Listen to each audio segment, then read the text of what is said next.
Anushka Jain. Welcome to my YouTube channel Adhigam hub. कैसे हैं आप लोग? आई होप आप बहुत अच्छे होंगे, आपकी स्टडी बहुत अच्छी चल रही होगी।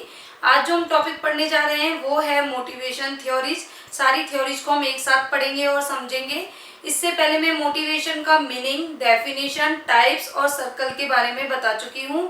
उसका मैंने एक वीडियो बनाया है जिसका लिंक डिस्क्रिप्शन में मिल जाएगा, वहां जा करके आप उसे देख लीजिएगा। तो आइए स्टार्ट करते हैं। और साथ में अगर आपने मेरे चैनल को सब्सक्राइब नहीं किया है तो प्लीज सब्सक्राइब कर लीजिए ताकि आने वाले नोटिफिकेशन मिलते रहें। तो आइए बिना देर किए स्टार्ट करते हैं। Motivation theory. सबसे पहले तो मोटिवेशन जान लेते हैं कि क्या होता है। यानी मोटिवेशन किसी कार्य के लिए किसी को कहें कि प्रेरित करना, मोटिवेट करना, जो कि एक लैटिन वर्ड मोटम से मिलकर बना हुआ है, जिसका अर्थ होता है टू मूव, यानी टू मोशन। किसी चीज को या कहें कि व्यक्ति को क्रियाशील बनाना, उत्तेजित बनाना, तो वो होता है मोटिवेशन। अब थ्योरीज में जो फर्स्ट थ्योरी वो है हमारी प्रणोद न्यूनता का सिद्धांत, यानी drive reduction theory of motivation. तो ये जो थ्योरी है वो दी क्लॉर्क हल ने। इस थ्योरी को पुश थ्योरी भी कहते हैं। क्यों? अब जैसे कि सबसे पहले कि ड्राइव, प्रणोद क्या होता है। जैसे कि हमें भोजन की आवश्यकता होती है, तो उस भोजन को प्राप्त करने के लिए जो चीज हमें ड्राइव करती है या फिर कहें कि जो चीज हमें चलाती है, क्रियाशील बनाती है, तो वो होते हैं चालक। जैसे कि भोजन की आवश्यकता पर चालक क्या हुआ? भूख। पानी की आवश्यकता पर चालक हुआ प्यास। तो ये जो भूख, प्यास, काम, नींद, ये एक तरीके से जीव के प्रणोद होते हैं, या फिर कह सकते हैं बायोलॉजिकल ड्राइव होते हैं, जो हमारी नीड्स को कंप्लीट करने के लिए हमें ड्राइव करते हैं। तो इनके ये जो ड्राइव होते हैं वो क्या करते हैं? व्यक्ति के अंदर एक तनाव उत्पन्न कर देते हैं। जब हमें कहीं की भोजन की आवश्यकता होती है तो जो भूख का ड्राइव है वो क्या करेगा? एक हमारे अंदर तनाव उत्पन्न कर देगा जब तक हमें खाना नहीं मिल जाएगा। तो फिर वो जो तनाव उत्पन्न होता है उसी के कारण क्या है कि व्यक्ति क्रियाशील होता है, या फिर कहीं कि व्यक्ति अभिप्रेरित होता है, जिसके थ्रू वो कार्य करता है। तो वो होता है प्रणोद न्यूनता का सिद्धांत, या फिर कह सकते हैं इसे पुश थ्योरी। क्यों? क्योंकि जो ड्राइव्स हैं, भूख, प्यास, ये क्या करते हैं? व्यक्ति को पुश करते हैं, कार्य करने के लिए उन्हें पुश करते हैं, इसलिए इसे पुश थ्योरी भी कहते हैं। और जब व्यक्ति की आवश्यकता पूरी हो जाती है तो ये जो चालक हैं, ड्राइव हैं, प्रणोद हैं, वो रिड्यूस हो जाते हैं, यानी ये न्यून हो जाते हैं, कह सकते हैं कि कम पड़ जाते हैं एक तरीके से। तो इसलिए इसे हम कहते हैं कि ड्राइव रिडक्शन, यानी जो ड्राइव है वो रिड्यूस हो गया, यानी प्रणोद में न्यूनता आ गई। तो इसके जरिए क्या है कि व्यक्ति को कार्य करने के लिए अभिप्रेरित किया जाता है, जो कि ये एक हल की थ्योरी है। सेकंड थ्योरी हम देखेंगे मूल प्रवृत्ति का सिद्धांत, इंस्टिंक्ट थ्योरी ऑफ मोटिवेशन। ये जो दी थ्योरी वो दी थी मैकडूगल ने। मैकडूगल ने बताया कि जो व्यक्ति होता है उसमें कुछ जन्मजात मूल प्रवृत्तियां होती हैं, और जो ये मूल प्रवृत्तियां हैं वो व्यक्ति को कार्य करने के लिए प्रेरित करती हैं, फिर कह सकते हैं कि व्यक्ति के व्यवहार को संचालित करती हैं। क्योंकि देखिए मूल प्रवृत्ति क्या होता है? मूल यानी कह सकते हैं एक तरीके से जड़, प्रवृत्ति व्यवहार, यानी व्यक्ति के व्यवहार का संचालन किया जाता है इनके द्वारा।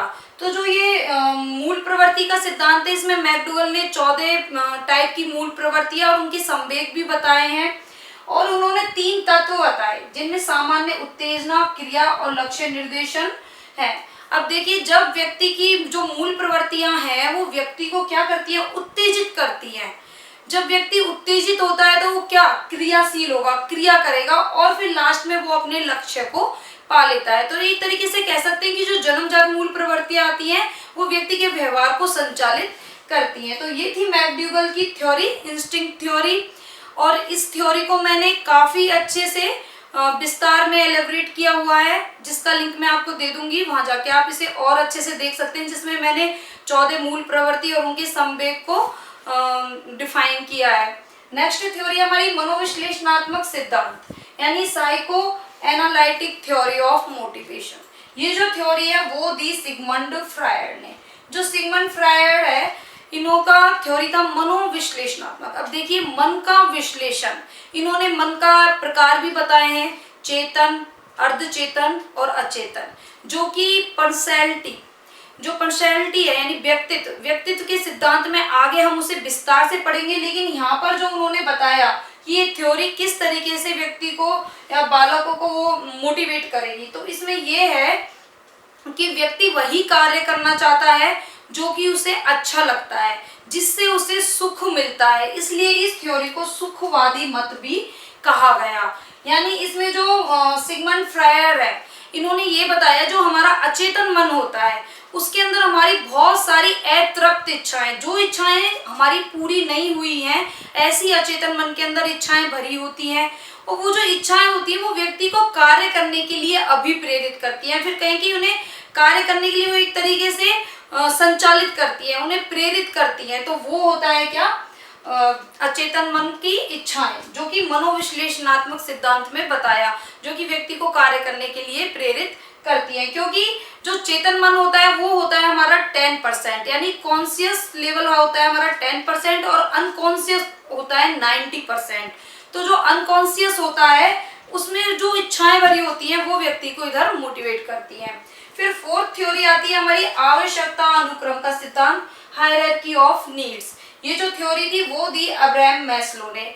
अब्राहम मैस्लो ने बताया कि व्यक्ति के पूरे जीवन में उन्हें सिर्फ 5 प्रकार की आवश्यकताओं की जरूरत पड़ती है, यानी 5 उनकी जरूरतें होती हैं और उन्हीं 5 जरूरतों में उनका जीवन घूमता रहता है। जो इन्होंने ये जो थ्योरी थी मैस्लो की, इसको इन्होंने एक त्रिभुज ट्रायंगल के माध्यम से बताया, जिससे हम ऐसे समझ लेते हैं कि एक ट्रायंगल सा बन जाता है जिसमें 5 लेवल होते हैं। 5 लेवल में जो फर्स्ट लेवल होता है उसमें उसकी कह सकते हैं कि जैविक आवश्यकताएं होती हैं, यानी बायोलॉजिकल नीड व्यक्ति की, जैसे कि भूख, प्यास, काम, नींद, ये सब हुई। तो एक तरीके से उसकी जो जरूरत है, बेसिक नीड्स होती है, यहाँ पर उनकी आवश्यकता होती है उसे। फिर उसके बाद उसे सुरक्षा की जरूरत होती है, यानी सेफ्टी चाहिए होती है कि भाई मेरा एक मकान, कोई रिसोर्स या फिर कहीं उसे कानून की आवश्यकता पड़ती है। फिर उसके बाद उसे एक समूह या समाज या फिर कहें कि जिससे वो लव या बिलोंगिंग फील करे, ऐसे समाज या समूह की जरूरत पड़ती है जहाँ वो अपने सुख दुख को अपने दोस्तों के साथ बांट सके, और कहें कि जो अपनी कुछ अच्छा होता है तो वो जश्न को सेलिब्रेट कर सके। फिर उसके बाद उसे जरूरत होती है सम्मान की, यानी जिसे हम कह सकते हैं एस्टीम, कि लोग वाग मेरा सम्मान करें। अब जब व्यक्ति को समाज मिल चुका है तो वो चाहता है कि दूसरे लोग मेरी रेस्पेक्ट करें, मुझसे प्यार करें, मेरी भी कोई प्रेस्टीज हो, रेपुटेशन हो।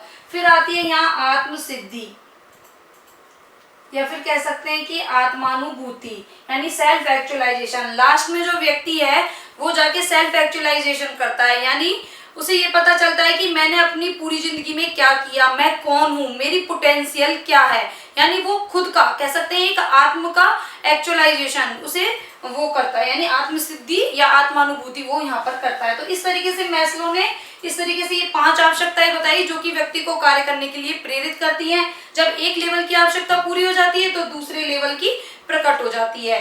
और ये वाली थ्योरी भी मैंने काफी विस्तार से समझाई हुई है एक वीडियो में, उसका लिंक भी मैं आपको डिस्क्रिप्शन में दे दूंगी। नेक्स्ट थ्योरी है हमारी उद्दीपन अनुक्रिया का सिद्धांत, यानी stimulus response theory of motivation, जो कि दी थॉर्नडाइक ने। थॉर्नडाइक एक व्यवहारवादी मनोवैज्ञानिक थे, यानी कह सकते हैं कि एक व्यवहारवादियों का सिद्धांत था। उद्दीपन अनुक्रिया सिद्धांत क्या होता है, यानी जब मानव का व्यवहार शरीर द्वारा उद्दीपन के अनुसार होने वाली एक क्रिया है, यानी जो मानव का समस्त व्यवहार है वो किसके अकॉर्डिंग काम करता है, जब उसके सामने एक स्टिमुलस उद्दीपन पेश किया जाता है तो उसी के अकॉर्डिंग व्यक्ति क्या करेगा, रेस्पॉन्स देगा, अनुक्रिया करेगा।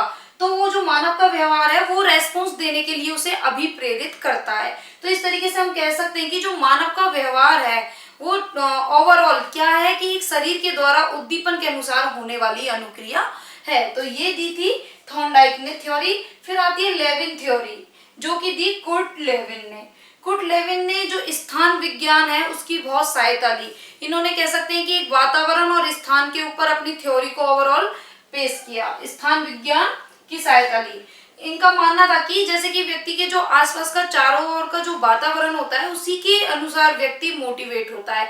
अगर वातावरण में उत्साह होगा तो व्यक्ति एक आशावान तरीके से, एक होपफुली मोटिवेट होगा। अगर वातावरण कैसा होगा, भयपूर्ण होगा, यानी वातावरण कह सकते हैं उसका आसपास का एटमॉस्फेयर अच्छा नहीं है, दुखदायक लगा लीजिए, भयपूर्ण है, तो उसका जो मोटिवेशन होगा वो कैसा होगा, निराशाजनक होगा। लेकिन motivation overall according to atmosphere होगा। तो इन्होंने अकॉर्डिंग टू कह सकते हैं कि प्लेस एंड एटमॉस्फेयर के अकॉर्डिंग इन्होंने बताया कि उसी के हिसाब से बच्चा मोटिवेट होता है। फिर नेक्स्ट थ्योरी आती है हमारी उपलब्धि अभिप्रेरणा का सिद्धांत यानी अचीवमेंट मोटिवेशन थ्योरी, ये दी डेविड सी मैकलेलैंड ने। इन्होंने ये इस थ्योरी का प्रतिपादन किया। सबसे पहले जान लेते हैं कि इस थ्योरी का अर्थ क्या है। यानी श्रेष्ठता के विशेष स्तर को प्राप्त करने की इच्छा को हम उपलब्धि अभिप्रेरणा यानी अचीवमेंट मोटिवेशन कहते हैं। अब देखिए कोई भी बालक है तो वो कैसे मोटिवेट होगा, उसने कोई कार्य किया है लेकिन उसे वो और अच्छा करना है, श्रेष्ठ मतलब कहें कि उसमें एक विशिष्टता लानी है, श्रेष्ठता लानी है, तो वो जो विशिष्ट कार्य करने के लिए मोटिवेट होता है वही होता है उपलब्धि अभिप्रेरणा का सिद्धांत। यानी जब बालक किसी कहीं की कम उपलब्धि वाले कार्य करता है और फिर उस और मोटिवेट होता है और एक श्रेष्ठता और एक विशिष्टता वाली उपलब्धि को प्राप्त करना चाहता है मोटिवेशन के जरिए, तो वो होती है उपलब्धि अभिप्रेरणा का सिद्धांत। जैसे कि मानकर चलिए कि किसी बच्चे के पास साइकिल है, तो अब उसके पास साइकिल है तो साइकिल उसको मिल गई। अब वो क्या चाहता है कि अब उसे मोटरसाइकिल मिले। अब उसे मोटरसाइकिल मिल गई, अब वो चाहता है उसे कार मिले। तो मतलब कह सकते हैं कि धीरे धीरे उसका जो उपलब्धि और श्रेष्ठता का लेवल है यानी उसकी जो उपलब्धि अचीवमेंट उसका जो है वो हायर लेवल तक पहुंच रहा है, यानी धीरे धीरे वो विशिष्टता की ओर बढ़ रहा है, तो उसे हम कहेंगे उपलब्धि अभिप्रेरणा का सिद्धांत। ये काफी महत्वपूर्ण थ्योरी है जिसको मैंने काफी विस्तार से इसके ऊपर एक वीडियो भी बनाया हुआ है, लिंक आपको डिस्क्रिप्शन में मिल जाएगा। आई होप आपको पूरी जो मैंने ये थ्योरीज बताई, होल थ्योरीज अबाउट मोटिवेशन, अच्छे से आपको क्लियर हुई होगी, समझ में आई होगी। तो प्लीज मेरे वीडियो को लाइक शेयर सब्सक्राइब जरूर करें, ज्यादा से ज्यादा शेयर करें ताकि आने वाले नोटिफिकेशन मिले और अन्य बच्चों तक भी ये नॉलेज पहुंचती रहे। Thank you.